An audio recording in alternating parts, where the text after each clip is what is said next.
Austin, le patron de Tin, aime être au centre de l'attention. Nous étions chez lui pour une fête dominicale et, sous l'influence de l'alcool, il s'est montré sous son vrai jour. Il est aussi homophobe que possible, misogyne et raciste, estimant que seules ses convictions religieuses comptent. Je n'ai jamais aimé Austin, et il ne m'aimait pas non plus. Sa maison était décorée pour les fêtes, surchargée à l'intérieur comme à l'extérieur. Je n'imagine pas ses voisins ravis des foules d'ahuris qui passaient devant lui. Du crépuscule à minuit, il y avait des sapins de Noël dans chaque pièce et du buis accroché dans chaque couloir sous plusieurs d'entre eux. J'avais déjà embrassé Tin et, après avoir regardé le match de football, j'appréhendais la remise des prix trimestriels. Tin pensait qu'elle allait en recevoir une, alors je croisais les doigts, espérant que la soirée passerait vite pour que nous puissions nous dépêcher de rentrer à la maison et de faire la fête nue pour accueillir la masse d'invités. Plusieurs tables à cartes avaient été installées dans la salle à manger, où Austin avait rassemblé l'élite de l'entreprise tandis que tous les autres s'asseyaient sur des chaises pliantes. Le dîner a été servi sous forme de buffet, après le repas, le dessert et les boissons ont rapidement disparu. Austin s'est comporté comme son habituel pointilleux. J'ai été surprise lorsqu'il m'a montré du doigt et a dit, « Voici Ricky, qui a dû se marier en dehors de la famille. » Tout le monde dans le salon a sursauté, même ma femme, Tin. Qu'est-ce que c'était que ces bêtises? Je bouillais intérieurement. Lorsqu'il a terminé le lycée, j'avais déjà 23 ans. Ricky, à ce moment-là, toutes ses cousines étaient soit mariées, soit enceintes. Cela a fait hurler de rire tout le monde et a grandement nui à notre mariage, même Tin. Je suis resté calme, ne prenant même pas la peine de lui donner la courtoisie d'une réponse, bonne ou négative. Lorsqu'il assistait à des événements familiaux, tout le monde pensait qu'il cherchait encore, et que Tin devait être son agent de probation. Des rires ont secoué la maison. Tin ne m'a pas jeté un seul coup d'œil, mais son rire a explosé alors qu'elle s'accrochait à chaque mot prononcé par Austin. Lorsque la salle s'est calmée, j'ai pris la parole. Austin, je me souviens que tu as parlé de ton enfance dans une ferme. Nous savons tout ce que cela implique. Tu as perdu ta virginité dans un pâturage avec les moutons, ton pantalon baissé autour de tes chevilles. La douleur a sursauté. Ricky. Oui, ces vidéos de gens qui comptent les moutons doivent te donner envie de te lever et de leur courir après. Ricky, s'il te plaît, arrête. Tin a adopté une autre tactique. Le silence était total. Et ta charmante fiancée, je parie que ses cheveux bouclés te rappellent tes animaux de ferme préférés. Est-ce qu'elle te fait finir plus vite? Ricky, arrête. C'était une supplique effrayée. Sors de chez moi, idiot. Austin s'est levé, pointant la porte du doigt. J'ai terminé ma bouteille de bière pratiquement vide, je l'ai salué et je suis parti seul, en passant par la porte d'entrée. Je ne me suis pas retourné une seule fois. Mon téléphone était déjà éteint avant que je n'atteigne la voiture. Il m'a fallu moins d'une heure pour emballer les quelques affaires que j'avais l'intention de conserver. J'ai laissé mon alliance et l'acte de mariage déchirés sur la table de la cuisine. Même si je ne voulais pas les garder, j'ai quand même pris tous les albums photos que j'ai pu trouver. Ils ont fini dans une poubelle derrière le motel où j'ai passé ma première nuit. J'avais déjà participé à des fêtes chez Austin, mais l'humiliation qu'il m'a infligée dimanche soir, sous l'effet de l'alcool, a été la goutte d'eau qui a fait déborder le vase. Sans en avoir la preuve, je soupçonnais Tin d'avoir une liaison avec cet homme. Son refus de s'opposer à lui a suffi à détruire notre mariage. Si son travail comptait plus que le respect pour moi, elle pouvait l'avoir, lui et sa carrière. La vie est trop courte pour être gâchée par des individus de ce genre. Avec l'introduction des services bancaires en ligne, il est devenu possible d'ouvrir de nouveaux comptes, mais uniquement à mon nom. Le temps ne jouait pas en ma faveur. Je devais acquérir ma part des actifs avant que Tin ne sache que tout était fini entre nous. Au diable, j'ai tout pris. Laissons-la se débrouiller pour tout récupérer. C'est la guerre. Quelle importance s'il me force à les rendre? En me réveillant le lundi matin, j'étais perplexe mais j'ai rapidement compris où j'étais et pourquoi j'étais là. J'ai quitté le motel et me suis rendu au travail à l'heure habituelle. Mon téléphone était toujours en train de ronfler. À la fin de la journée de travail, un de mes amis s'est empressé de vérifier le parking pour moi. Il semblait qu'une femme attendait là. Elle était garée dans la rue, manifestement intéressée par les voitures de notre parking. Comme mes notes de frais devaient être prêtes pour le vendredi, j'y ai travaillé jusqu'à 9 heures du soir. Je ne pouvais pas faire grand-chose si Tin était encore là, et c'était le cas. Alors que je m'approchais de ma voiture, Tin m'a intercepté avant que je ne puisse l'atteindre. « Qu'est-ce qui t'amène ici à une heure aussi matinale ?» demanda Tin. « Arrête tes conneries. » Ricky, ma carte de crédit a été refusée et mon compte courant est vide. Tu as détruit notre certificat de mariage. Tiens, remets ton alliance. N'oublie pas que je l'ai vidée aussi. Garde la bague. Tu ne sais pas plaisanter? Tu n'es qu'un pauvre enfant à la peau fine. Va au diable. Ou mieux encore, retourne à ce foutu Austin. J'en ai fini avec toi. Pourquoi? Parce que j'ai ri aux blagues de mon patron? Si tu veux le croire, bien sûr. C'est comme ça. Je ne comprends pas ce qui se passe ici, et cela reflète précisément la raison pour laquelle je t'ai quitté. Maintenant, à moins que tu ne veuilles te faire asperger d'anti-moustique, dégage de mon chemin. Tu ne peux pas faire ça.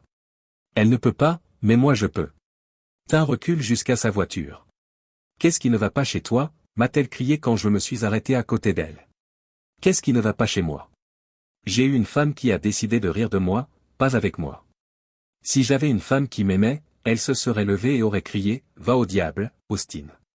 Je m'en vais. Allez, Ricky. Sortons de ce trou à rats. Contrairement à son esprit mordant habituel, Tin m'a étudié calmement. Je suis parti après avoir réservé une chambre d'hôtel pour la semaine. J'ai essayé le café devant lequel je passais tous les jours, sans jamais m'y arrêter. Cela s'est avéré plus que bénéfique. Le mardi, la stratégie de Tin a changé. Un message a été glissé sous mon pare-brise. Ricky, pardonne-moi. J'aurais dû te défendre contre mon patron. S'il te plaît, rentre à la maison. Je t'aime, Tin. L'absence de téléphone allumé n'a pas été aussi stressante que je le pensais. La vérification des SMS et des courriels toutes les quelques minutes a été remplacée par l'écoute des démons dans mes pensées. Sans téléphone allumé, il était facile d'éviter d'appeler Tin. Bien sûr, j'aurais pu rentrer chez moi, mais cela ne s'est pas produit. Lorsque j'ai quitté le travail le mercredi, Monsieur Mystérieux m'attendait. Ricky, je voudrais m'excuser. Je me suis juste comporté de manière stupide. Je l'ai aspergé d'anti-moustique pendant qu'il retournait à sa voiture. Note mentale, achetez plus d'anti-moustique. Tu es un loser pathétique. Au fait, je couche avec ta femme. Vous êtes un couplet. Les soupçons se sont confirmés. Dommage que je ne l'ai pas enregistré sur un magnétophone, sa femme aurait été ravie d'entendre cette confession. Le jeudi, Tin est revenu. Elle était mieux habillée que pour un jour de travail ordinaire. Ricky, rentre à la maison dans cette tenue. Tu ressembles à la compagnie d'aujourd'hui, Ricky l'adultère. Je me suis habillé pour toi. J'en doute. Austin te partage-t-il maintenant avec d'autres personnes? Savais-tu qu'il se vantait d'avoir couché avec toi? S'il l'a fait, il a menti. J'étais fidèle à toi. J'en doute aussi. Je ne te connais plus. Je ne t'aime plus. Si tu fais le compte, je ne t'aime plus. C'était une erreur de 5 ans. Ne dis pas ça, Ricky. Je t'ai été fidèle et je t'aime toujours. Je peux te montrer une vidéo? Probablement. Tin s'est approché de moi, jouant avec son téléphone. Elle s'est arrêtée à 1 mètre de moi et a soulevé le téléphone. La vidéo n'avait pas été prise par Tin, mais par quelqu'un d'autre, et elle se concentrait sur elle. Merci à tous de prendre un moment de votre journée de travail. Dimanche soir, j'ai fait quelque chose de stupide, quelque chose qui pourrait me coûter mon mariage. Beaucoup d'entre vous étaient là, alors aujourd'hui, je veux vous dire, va te faire voir, Austin. Je m'en vais. Comment oses-tu insulter mon mari? Dans la vidéo, Tin s'approche d'Austin. Elle l'a repoussé, lui a craché au visage, puis s'est retournée et s'est éloignée. Remarquez que j'ai changé de vêtements. Je suis rentré chez moi après le déjeuner et je me suis changé comme ça. Je veux que tu rentres à la maison. Il a dit qu'il avait couché avec toi. C'est absurde. Peut-être qu'il l'a souhaité, mais je crois en mes vœux, et tu devras décider qui croire. Eh bien, mon collègue a accidentellement capturé ceci juste après que j'ai pulvérisé Austin. Il a allumé sa caméra. Voulez-vous regarder cette vidéo? La vidéo me montre m'éloignant d'Austin, qui était appuyé contre sa voiture, s'essuyant les yeux. On y voit clairement Austin me dire que je suis un couplet. Ce n'est pas vrai. Brûle ce salaud. Envoie ça à sa femme. J'ai son adresse email. Qu'est-ce que je peux faire pour vous le prouver?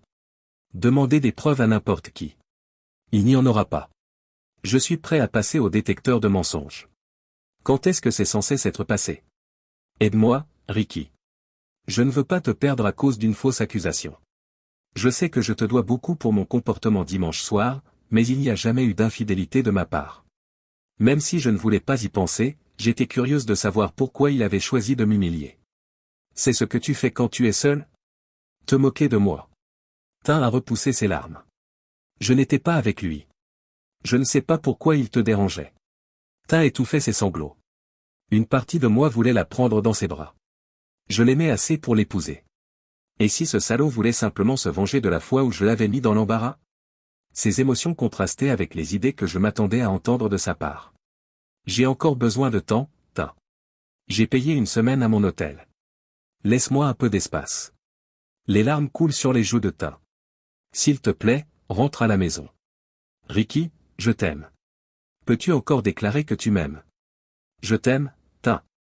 C'est juste que je ne t'aime pas en ce moment. Tin semblait sur le point de s'effondrer. J'ai ouvert les bras et elle s'est jetée sur moi. Voulez-vous sortir dîner? J'aimerais beaucoup. Ricky, il y a un café au coin de Third et Highway. Retrouvons-nous là-bas. Le dîner fut un peu bizarre. Tin a essayé de faire comme si rien ne s'était passé. Moi, en revanche, j'étais assailli par un million de questions, et si? Au moment de partir, j'ai embrassé Tin sur le front, ce qui a rendu ses yeux humides. Ricky, s'il te plaît, ne cherche pas de réconfort auprès de quelqu'un d'autre. Tu n'as pas besoin de vengeance puisque j'ai toujours été fidèle à toi. Je t'aime. Bonne nuit. Je t'aime aussi, Tin. Sois prudent sur ton chemin.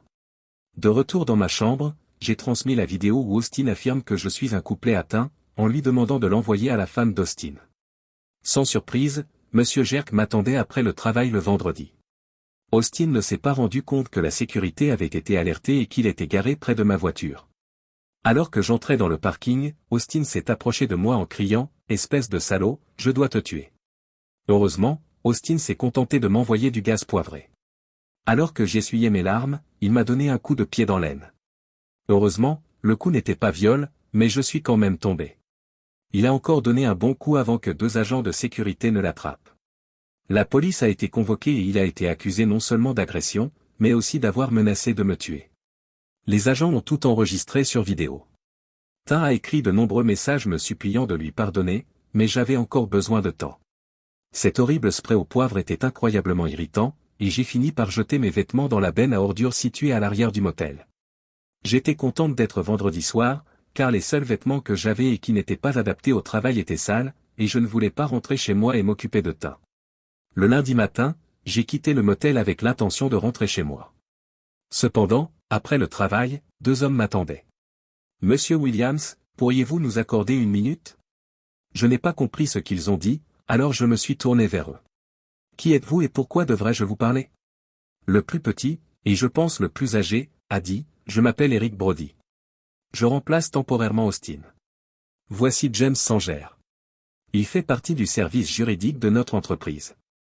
La semaine dernière, votre femme a démissionné, et nous aimerions beaucoup qu'elle revienne sur sa décision. Nos tentatives pour la contacter ont été infructueuses. Nous espérions que vous pourriez nous éclairer sur ce qui a conduit à cette situation. Assis sur le capot de ma voiture, j'ai brièvement raconté la semaine précédente. J'aurais pu passer sous silence le fait que j'avais aspergé Austin, en présentant cela comme une réaction d'autodéfense. C'est ce que j'ai dit à la police vendredi dernier. Il n'avait aucune preuve, et la vidéo prise par mon ami l'a été alors qu'Austin était déjà au sol. Jurant, Sanger a essayé de parler comme s'il était au tribunal. Écoutez, monsieur Williams, votre femme n'est pas totalement irréprochable dans tout cela, mais indépendamment de son comportement au travail, nous voulons vraiment qu'elle revienne dans l'équipe. Elle était à la tête d'une équipe dans un projet rentable dont la date limite approche à grands pas. Pourriez-vous essayer de la convaincre de revenir? Que voulez-vous dire par son comportement? Les 2 hommes se regardent comme si l'un d'eux avait pété. Sanger cherche à sauver la face. Eh bien, il est de notoriété publique au bureau qu'elle et Austin étaient trop amicaux l'un envers l'autre. Nous n'avons aucune preuve qu'ils aient enfreint la politique de l'entreprise, qui ne concerne que le temps passé ensemble pendant les heures de travail. Notre enquête s'est arrêtée dès qu'ils ont quitté le lieu de travail. S'il essayait d'aider, il n'y est sûrement pas parvenu. Écoutez, James, si vous n'êtes pas prêt à partager les résultats de votre enquête avec moi, je n'ai pas d'autres commentaires à faire. Brody semble troublé. Même si nous aimerions le faire, Ricky, ces informations sont considérées comme confidentielles et les lois sur la confidentialité des employés ne nous permettent pas de les partager. Alors je pense que vous feriez mieux d'appeler Tin et de lui demander d'essayer un peu plus fort. Bonne journée, messieurs. En partant, j'étais plus déconcerté que jamais. Mon sentiment initial qu'il se passait quelque chose entre Austin et Tin s'est renforcé. Au lieu de rentrer chez moi, j'ai conduit jusqu'à un bar sportif et j'ai appelé Tin depuis le parking. Ricky, quand rentres-tu à la maison? Eh bien, cela dépend de toi. Je viens de parler avec le représentant juridique de ton entreprise il y a quelques minutes. Il a laissé entendre que tes collègues de bureau t'ont jeté sous le bus pour avoir agi de manière non professionnelle avec Austin. Tu veux commenter? Ricky, je t'ai toujours été fidèle. Alors laisse-moi te poser la question différemment. Aurais-tu fait tout ce que tu as fait avec lui si ta mère avait été à tes côtés? La pause parle pour elle. Tin répéta, je t'ai toujours été fidèle, mais je n'ai pas été honnête. Je t'ai offert une chance de te confesser, et tu ne l'as pas fait. J'ai appuyé sur le bouton rouge de raccrochage. Tin a rapidement rappelé. Pas maintenant. J'ai rapidement éteint mon téléphone et je suis retourné au motel. En chemin, je me suis arrêté pour acheter de nouveaux vêtements et je me suis demandé si cela allait devenir ma nouvelle existence. J'ai notamment acheté un téléphone fixe pour éviter toute embuscade après le travail. J'arrivais à 4 heures du matin et je repartais à 1 heure de l'après-midi.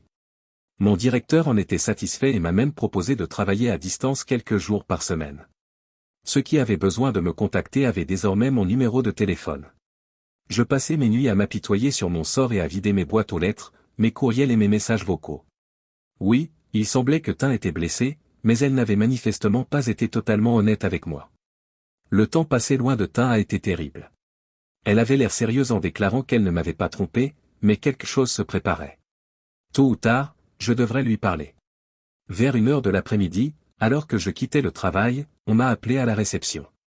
Vous êtes Ricky Williams? Demande une femme habillée de façon décontractée. Oui. Que puis-je faire pour vous? Je suis ici pour vous remettre cette enveloppe. Passez une bonne journée. En l'emportant dans ma voiture, je me suis demandé si Tin avait demandé le divorce. Je me trompais. L'enveloppe contenait le résultat d'un test au détecteur de mensonges et un contrat postnuptial signé. J'ai examiné les résultats du détecteur de mensonges ligne par ligne. J'ai consulté Internet pour vérifier si la société était authentique. Il s'est avéré que c'était le cas. Avez-vous eu des relations sexuelles avec quelqu'un d'autre que votre mari depuis que vous vivez exclusivement ensemble? Non. C'est vrai. Avez-vous eu une liaison émotionnelle pendant la même période? Oui. C'est vrai. Seulement avec une personne? Oui. C'est vrai. Avez-vous organisé des rencontres que votre mari n'approuverait pas? Oui. C'est vrai. Avez-vous reçu des cadeaux que vous auriez dû refuser? Oui. C'est vrai. L'affaire est-elle toujours en cours? Non. C'est vrai. Aimez-vous votre mari? Oui. C'est vrai. Il y avait beaucoup d'autres questions de base, mais mes soupçons étaient confirmés. Et maintenant? Et maintenant? J'ai rallumé mon téléphone et j'ai invité Tin à dîner dans un café. Sa réponse a été un oui rapide, puisque s'habiller pour moi n'a pas fonctionné. La dernière fois, Tin était apparu en pantalon et sweat à capuche. Désolé d'être en retard. La circulation était vraiment horrible aujourd'hui. Pas de problème. Je ne pensais pas que tu m'ignorais. C'est vrai. Alors, tu as reçu mon colis? Oui, je l'ai reçu. C'est une sorte de bonne nouvelle, une terrible nouvelle, et j'en suis désolé. J'ai été stupide, et même si tu n'es pas obligé de croire un seul mot de ce que je dis, ça n'aurait jamais dû se terminer par le fait que j'ai couché avec lui. Cela n'a pas d'importance. Être marié implique d'avoir la force de caractère de dire ouvertement à quelqu'un que l'on est marié et de respecter le professionnalisme, dit-elle avec des yeux embués. Je sais que je t'ai déçu. Je me suis déçu moi-même. S'il te plaît, dis-moi que nous avons encore une chance. Tu travailles toujours avec Austin? Non. Il a été transféré. Les dirigeants de l'entreprise m'ont incité à revenir en me proposant une augmentation. Vous avez donc des vues sur quelqu'un d'autre maintenant? Je pense que je l'ai mérité. Je promets d'être une reine des glaces avec les hommes. À partir de maintenant, si tu reviens seulement à la maison, si je découvre quoi que ce soit que tu ne m'aies pas dit à propos de ton indiscrétion, je divorcerai. Lis le contrat de mariage. Tout est là-dedans. Si tu trouves quelque chose, c'est fini pour moi. Je sais que tu ne le feras pas parce qu'il n'y a rien à trouver. Alors, tu veux bien rentrer à la maison? J'ai tendu la main et pris celle de Tin. Elle a commencé à s'éloigner avant que je ne dise « oui ». Nous avons célébré les 12 jours de Noël avec plus d'énergie que jamais. Son effrontée tenue d'aide-soignante du Père Noël m'a rapidement donné de l'énergie. Le Père Noël n'a jamais été aussi élégant. Tin a recousu notre certificat de mariage, qui repose désormais dans un cadre sur sa commode, en souvenir de la façon dont tout a failli s'effondrer. Sa mère l'a aidé à restaurer la plupart des images que j'avais jetées. L'entreprise a versé une prime à Tim pour apaiser les inquiétudes suscitées par le comportement d'Austin. Nous étions peut-être dans sa résidence, mais le paiement de primes trimestrielles brouillait cette frontière juridique. Ils ont estimé qu'il valait mieux clore ce problème plutôt que de risquer un procès. Elle est toujours chef d'équipe. Chaque fois que Tim découvre une photo de mouton, nous l'imprimons et l'envoyons discrètement à Austin chez son nouvel employeur. D'autres personnes nous ont dit qu'Austin avait encore quelques moutons miniatures sur son bureau.